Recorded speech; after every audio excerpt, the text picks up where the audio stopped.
detectives of old-time radio.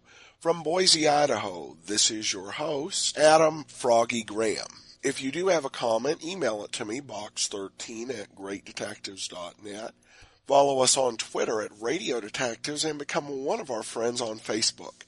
Facebook.com/Radio Detectives. Before we get started, I do want to encourage you to pick up your copy of my first ever detective novel, Slime Incorporated. It is available as an ebook and as a paperback. Also, if you would like me to autograph a copy for you to give to someone as a Christmas present, and you're in the United States, just send me $12 and I'll get a copy out in the mail. And you can either do that through support.greatdetectives.net or for our P.O. Box on the website. And you can check out all of the different books and ebooks I've out at store.greatdetectives.net.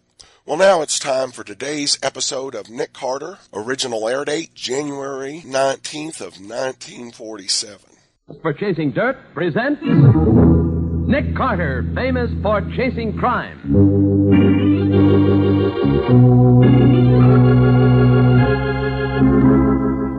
Every week at this time, two great names are joined as Old Dutch Cleanser brings you one of the most resourceful and daring characters in all detective fiction, Nick Carter, Master Detective.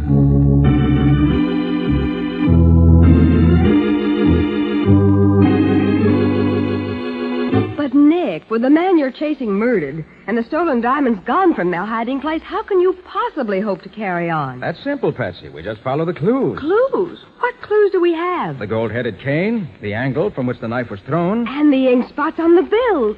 Of course. When we put them all together, they spell the end of our search. But there's no time to be lost. We dock in less than 2 days. Now, the case of the gold-headed cane. Today's adventure with Nick Carter, brought to you by Old Dutch Cleanser. As our story starts, we find Sir Armand Coleman and his servant Gig being shown through the Filbert Diamond Mine, one of South Africa's biggest. I say, Mr. Hopkins, it's awfully decent of you to take your time to show us through the mine. Being general manager of a mine like this must be quite an undertaking. Yes, Sir Armand, it keeps me pretty busy. But we're always happy, to show visitors how diamonds are mined. Yeah, but how do you know one of these visitors won't walk off with some of the diamonds? You don't seem to have any guards here. We don't need them, Sir Armand. Before you leave the mine, you have to pass through a special exit gate, where an X-ray machine shows the attendant whether or not you have any diamonds on your person, no matter how cleverly concealed. Oh, I see. Clever idea, that. Blimey, look at all the diamonds spread out on the table, Sir Armand. By Jove, they are beauty. Yeah, those are some of the choice samples of diamonds found in this mine. May I look at them, Mr. Hopkins? Closely, I mean. Why, certainly. Oh, Mr. Hopkins, could I ask you a question, please? Yes, of course. What is it, Gig? This picture here on the wall, is that the mine we've just been through? Yes, Gig, it is. You see, we came in here, went down through this way, then turned here, came back along here. We're now standing in this room here. Blimey, we've had some walk, ain't we? Where's this exit gate you've been telling us about? Well, you see this passage leads out of this room? Well, the gate is right here, just around the corner. Oh, yes, sir. Thank you, sir. That sure is some map. Well, Sir Armand, you ready to leave? Yes, thank you. Through this way, please. This has been a most instructive... Oh, confounded my ankle, and I dropped my cane again. Oh, I'll get it, sir. Oh, here it is. Your ankle hurt much, sir? No, it's all right, Gig. Let's get on. Your bad leg troubling you, Sir Armand? A little, yes. Must be this long walk we've had. Well, here we are. Here's the exit gate. You go first, Gig. Yes. Stop under the archway until the attendant says he's satisfied you're not carrying any diamonds out. Oh, yes, sir. Glad I didn't try to get away with nothing near. Okay, you can get out, sir. Oh, yes, sir. Couldn't find nothing on the old Gig, eh? You next, Sir Armand, if you will, please. Of course. There's a queer sensation. Confounded my ankle again. Here, I've got the cane, Sir Armand. I'll keep it till you come out. No, very well, Gig. You're all right, sir. You may go. Thank you. You have to go through this too, Miss Hopkins? Oh, yes, indeed. Everyone does from the owner down. Take no chances on anyone. Okay, Mr. Hopkins. Well, Sir Armand, that's about all. It's been very interesting, I assure you. Thanks no end, Mr. Hopkins. Been just fine, Mr. Hopkins. We go out this door here. That's right. You'll find your car just outside. Goodbye. Goodbye, and thanks again. Did you get those diamonds, Sir Armand? I certainly did. The trick worked like a charm. And Mr. Hopkins will never know I got the idea from one of the stories he told us. That's good, sir. Come on, Gig. Let's get back to the hotel and pack. In 12 hours, we can be on the boat, headed for the States, and a life of luxury.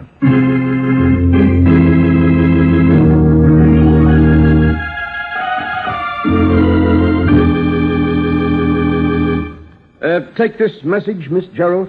Yes, sir? 50 carats of first-quality diamonds stolen from Filbert Mine in daring robbery. Suspect believed to be on boat bound for United States. Lost discovered in checkup late this afternoon. Famous American detective Nick Carter called in on case.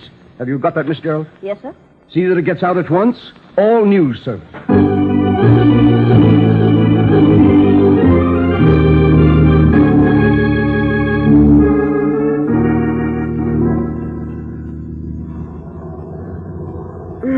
This has been a wonderful trip, Nick.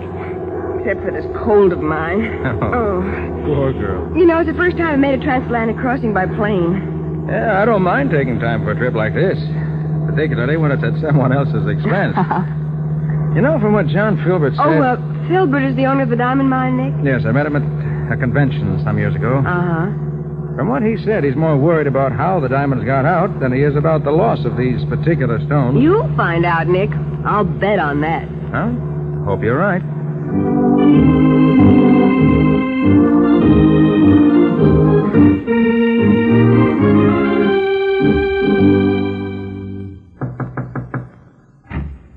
Oh, come in, Hopkins. Yes, Mr. Filbert? Nick, this is Charles Hopkins, our general manager. Pleasure, How do you do? He was the one who showed this man Coleman through the mine the day the thefts occurred. Oh, yes. Mr. Hopkins, Mr. Filbert here tells me you're sure Coleman is the man who got away with the gems. He must be, Mr. Carter. Our display table is checked every night, you see. So when we missed the stones, we went back over every visitor for that day. Mm-hmm. The only one that presented anything out of the ordinary was Coleman, who dropped his cane as he went through the exit gate. So we figured the cane must have something to do with it. Very probably.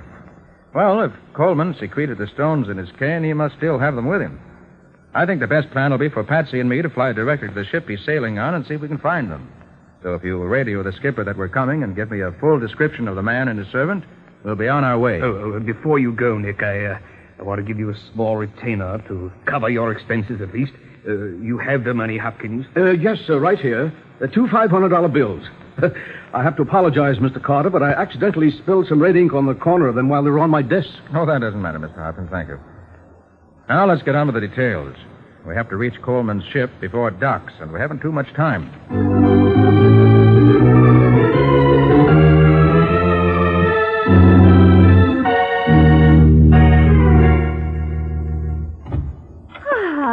It has been such a beautiful stroll around the deck, Monsieur Coleman. I say, Madame Duquesne, I think a cocktail won't go badly before we go down to dinner. Ah, that is such an excellent idea, Monsieur. Shall I mix the cocktails, sir? No, Gig, you may go. We won't need you until after dinner. Oh, yes, sir.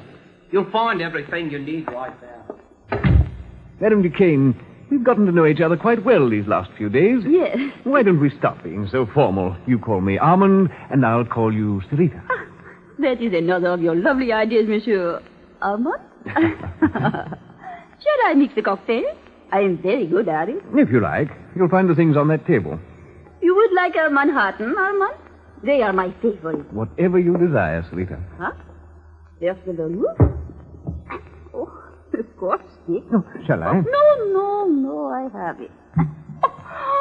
Oh, Armand, I've spilled it all over my hands. Now I shall have to wash them. The wash basin's in the other room, Sarita. I'll mix the cocktails while you're gone. Hurry now, I shall return at once. Mixing drinks is a man's job anyway. A woman's job is to look pretty and feed a man's vanity. Do I feed your vanity, Armand? You do indeed, my pretty. And I'm happy that you do. I shouldn't... What is that funny noise, Armand? Are you drinking already? Please wait for me. Now, Armand, I'm ready for... Who are you? What are you? Armand, who is that? Armand!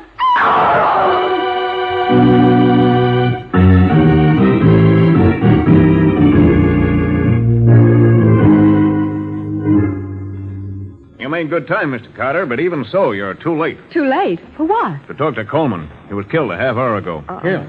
How? A knife in his throat. The woman who was with him when it happened reported it to me. She said she was washing her hands in the dressing room when she heard a funny noise. When she came out, Coleman was lying dead on the floor. Did she see anyone else? Yeah, there was a man in the room. But he dashed out when he saw her. She said she wouldn't know him again. She was so scared. This is something I hadn't counted on. Look here, Captain. I want something done about this man Redding. I'm busy just now. Drop in later, won't you? I want action now. 2 days ago, this Redding moved my deck chair to one side and put his own chair where mine should be. He insults me. I'm too busy to do anything about that now, sir. Now come back this evening, will you? Yeah, oh, all right. But I'll poke this guy Redding right in the snoot if he doesn't. Sorry, Mr. Carter. Just one of the things in the captain's life. Yes. Well, shall we take a look at Coleman's cabin? I'd like to get started on my investigation. Perhaps what I'm looking for is still here.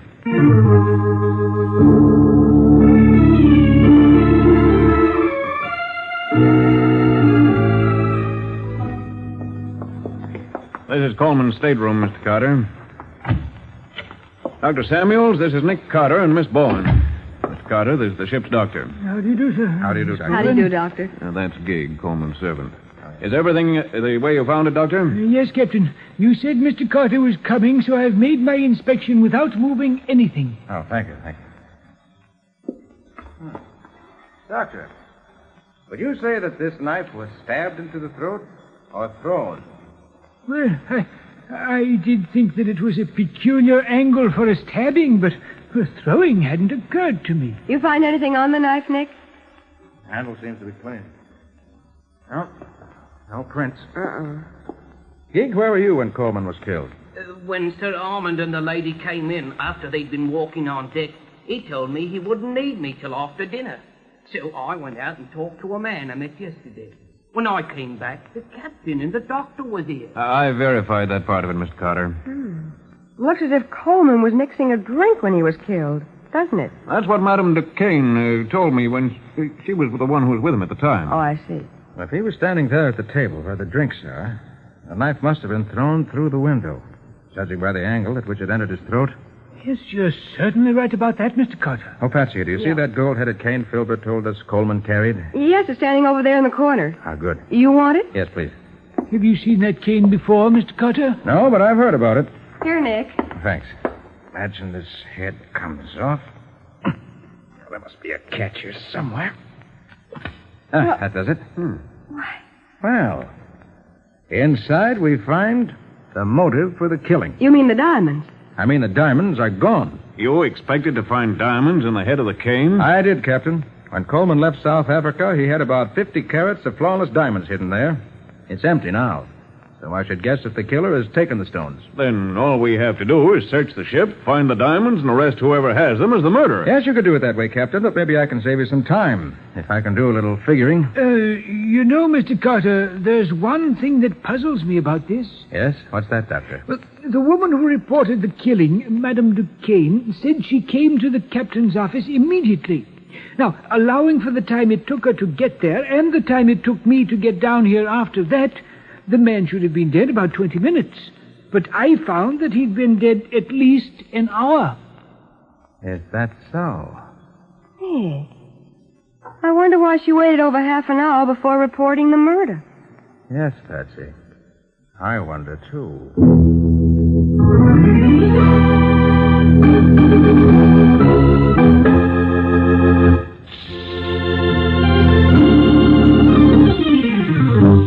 Now back to the case of the gold-headed cane. Today's adventure with Nick Carter, brought to you by Old Dutch Cleanser. As we pick up our story, we find Nick, Patsy, and the captain standing on deck outside the window of Coleman's stateroom. You see, Captain, it's just as I said. A knife thrown through this window at anyone standing at that table would enter the throat at the exact angle that the knife entered Coleman's throat. Nick, this is a curious coincidence. Oh, what's that, Patsy? The name on this deck chair right under Coleman's window is Redding. Yes? You remember that the passenger who busted into the captain's office was complaining about his chair having been replaced by one belonging to a man named Redding? Yes. Well, here it is. So Redding wanted to be in this particular spot no matter whom he annoyed, huh? Mm-hmm. Patsy, take down the names of the passengers in the adjacent chairs and see if any of them saw anything of this. Surest thing you know, Nick. What are you going to do? Going to see what Mr. Redding has to say about this.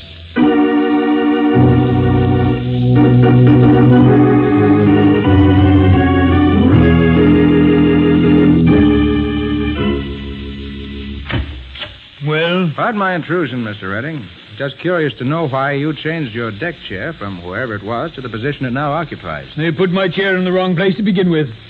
What's it in your life? I'm acting on behalf of the captain. His chart doesn't show your chair in its present position. I can't help that. That's the spot I was promised. Mr. Redding, do you happen to know a man named Sir Armand Coleman? Coleman? Coleman? Yes. Never heard of him. Oh, I see you have a burn on the palm of your right hand, Mr. Redding. Been working recently? What I have on the palm of my hand is no concern of yours. Quite correct. I was just curious to know if you got it by practicing knife throwing. Knife? Get out of here. Get out. I've had enough of this. Very well, Mr. Redding. Oh, by the way, did you hear about the murder on board a while ago? Murder? Mm-hmm. I'd like to know what you're getting at with all these questions. You suspect me of the murder, perhaps? I was going to say, when you interrupted me, that I'm about to make a very interesting call. I'm going to call on a woman who saw the killer and says she can identify him. So long, Mr. Redding. See you later.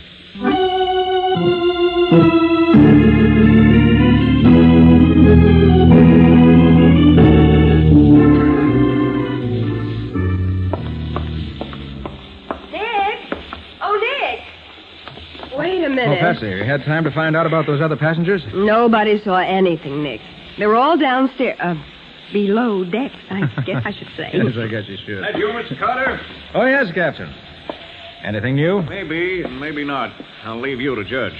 Okay, what is it? Well, as soon as Madame Duquesne, the murder witness, got back to her cabin, she called for a plumber. Said the drain in her wash basin was stopped up. As it happened, the plumber was free, so he went there at once.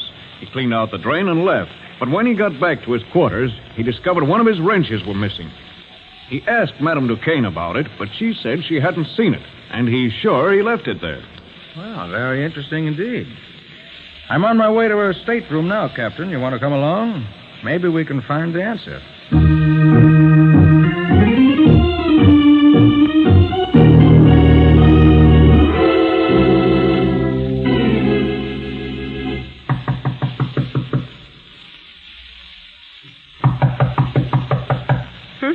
Guess Madame Duquesne isn't at home. Well, I think we better get in and have a look at her room anyway. I have a key, Mr. Carter. I'll let you in. Thanks. All right, Patsy. See if you can find the wrench. I'm sure it's hidden somewhere here. Right. What makes you so sure Madame Duquesne has it, Mr. Carter? I believe she stole Coleman's diamonds. Then tried to find a safe place to hide them. Got the idea of putting him in the wash basin drain, so she sent for the plumber. Watched what he did, then stole one of his wrenches, and when he was gone, opened up the pipe again and hid the diamonds inside. Oh, why didn't she just put them down through the drain in the basin? Too big to go through the strainer, I should say. Nick, I found the wrench. Good. It was under the mattress. Now, suppose we have a look at that drain. Right. Well, hurry up, Nick. I can't wait. Oh, just a minute. There. Oh. And look at these, Captain. What? Well, magnificent stones, aren't they? Why, there's a fortune there. What are you doing in my room? Looking for diamonds, Madame Duquesne, and we found them. Madame Duquesne, you're under arrest for the murder of Sir Armand Coleman. No, I did not kill him. But you did steal the diamonds, didn't you? Yes, I admit I took the diamonds. When I came out of Coleman's dressing room, I saw a man standing there with Coleman's cane in his hand. When I spoke to him, he dropped the cane and disappeared. And you got curious, examined the cane, and found the diamonds. Yes. I could not resist them. I hid them here in my room. Then I reported the murder as if it had just happened. In heaven's name, why did you do that? I had to. Gid knew I was with Coleman. He knew we were to be together for dinner. If I had not reported it, I should have been blamed for the murder myself. Can you prove you didn't kill him? No, she didn't do it, Captain. But she knows who did. Don't you, madam? I believe I would recognize him if I saw him. Good. And I think I know who it is. Will you come with me and identify him? I will be glad to do that. If you let me get my... Madame Duquesne. That just came through the window. She's dead, Nick. Come on, Captain, after it. There he goes. Up forward. Stop! Stop! Stop or I'll shoot! If you want me, come and get me. He's going over the rail. Don't jump, man. There he goes. You two can play at that game, Captain. Stand by to pick us up. Don't, Carter. You'll kill yourself. You fool. Man overboard! Man overboard! Man overboard! Well, it takes a brave man to dive into the ocean as Nick did, but Nick is never the man to let a criminal get away from him. In just a moment, we'll hear the conclusion of today's story.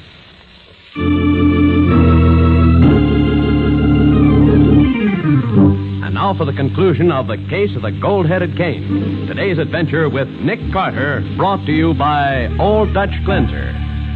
Stopping his liner in mid-ocean, the captain rescues Nick from the icy waters together with his unconscious captive, Redding. The latter is put to bed in his cabin under the doctor's care while Nick thaws out in the captain's quarters. An hour later, Nick drops into Redding's cabin. You think he'll pull through, Doctor? Yes, I think so. He lost some blood from the wound in his leg where you shot him, but it's nothing serious. Can I talk to him? Oh, no, not just now. He's sleeping. I just gave him a sedative to quiet him. He's very restless. He's sort of wandering in his mind. He kept calling for someone to get him out of this. I didn't get the name he said, but it sounded as if he was being paid by someone to do what he did. Well, that's a new angle. Think I'll have a look through his things. If there's anyone else mixed up in this, I'd like to know who it is.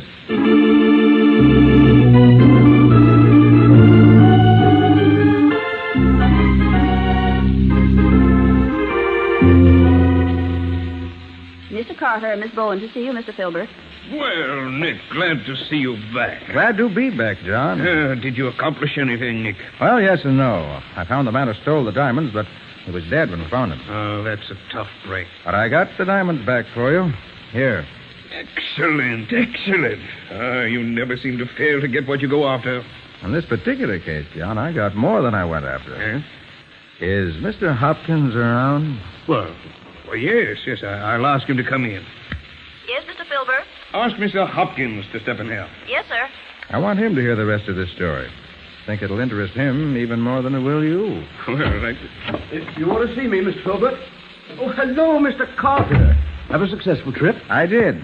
Found the thief and recovered the diamonds. And had a very pleasant plane ride in the bargain. Good. Mr. Hopkins, I'm puzzled about one thing. Yes, Mr. Carter. You said the diamonds on that display table near the exit gate were checked every night, didn't you? That's right. As I understand, these diamonds were stolen about noon. Correct, sir. And why wasn't the loss reported until late on the following day? Well, I thought that... It was to give the thief a chance to get safely aboard the boat that sailed for the States that evening, so he'd be out of the country before the loss was reported, wasn't it? See here, Carter. Are you accusing me of something? John? Yes, Nick. When I was here before, Hopkins gave me 2 new $500 bills as a retainer, remember? Yes, I recall that. And he apologized because he'd spilled red ink in the corner of them. Yes, I recall that, too. What would you gather when I show you these 5 new $1,000 bills that also have red ink spilled on them in precisely the same places? See here, Carter. Be quiet, Hopkins. Go on, Nick. Where did those 5 bills come from? I found them in the stateroom of the man named Redding. The man who killed the diamond thief, Coleman, and tried to steal the stones from him. I don't follow you, Nick. Well, here's what I think happened. Sit down, Hopkins, and be quiet. Why, John? I believe Hopkins allowed Coleman, who was really an international jewel thief, to steal the diamonds from the display table. Probably even suggested the idea to him in some way. And let him pass them through the X-ray machine by getting away with that phony cane trick. see here, Carter. And he hired Redding, another international crook, to kill Coleman and get the stones away from him. He paid him these bills, which I found in Redding's cabin. You can't prove a word of that, Carter. That is pretty complicated, Nick. What would Hopkins get out of it? He and Redding would undoubtedly split the proceeds. The $5,000 was advance expense money.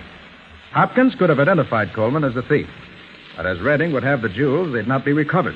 So Hopkins is in the clear, Redding is in the clear if he's not called for the killing, and Hopkins and Redding split the proceeds when they sell the gems. All that deduction based on a blot of red ink.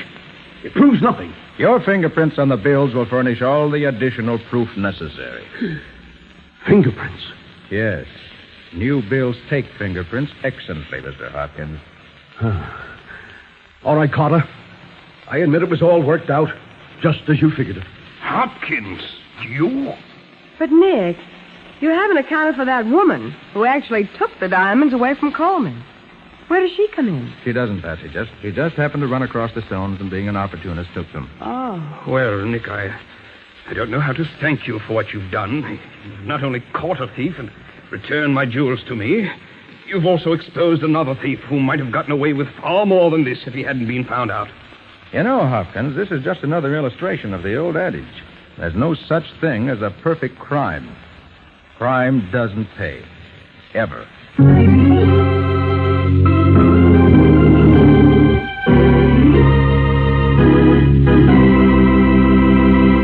I'm curious, Nick. What happened to Redding? Well, by the time the ship docked, Bob, Redding had recovered sufficiently to stand trial. And later, he was executed for what he did. Well, he certainly deserved it. It was a cold-blooded murder.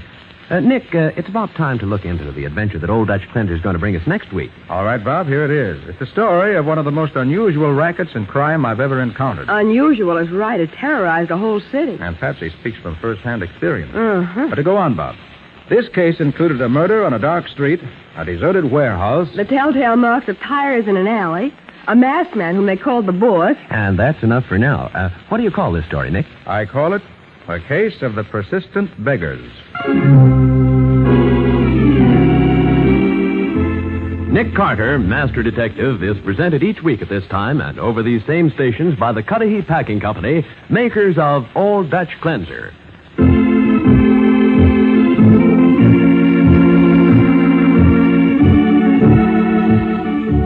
Nick Carter, Master Detective, produced and directed by Jock McGregor, is copyrighted by Street and Smith Publications, Incorporated. Lon Clark is starred as Nick, with Charlotte Manson featured as Patsy. Today's script was written by Jock McGregor, plot outlined by Peggy L. Mayer. Original music is played by George Wright. This program is fictional, and any resemblance to actual persons living or dead is purely coincidental. This is Bob Martin saying, when minutes count, use Old Dutch Cleanser.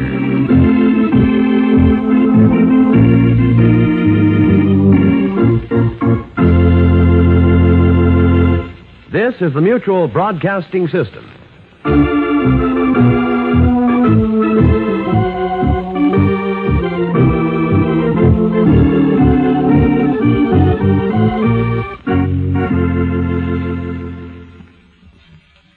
Welcome back. You know, when you're needing to do a discreet investigation, it's a big enough challenge to hire a famous detective. But to send off a press release to the news services announcing that you've discovered the theft and you've hired a famous detective seems to be asking to have the criminals know what you're about. I did think it was a nice twist at the end for it to turn out that there was an inside man who had manipulated the jewel thief and planned the murder. Well, that will do it for today. We will be back tomorrow with yours truly, Johnny Dollar. In the meantime, send your comments to box13@greatdetectives.net. Follow us on Twitter @Radio Detectives and become one of our friends on Facebook.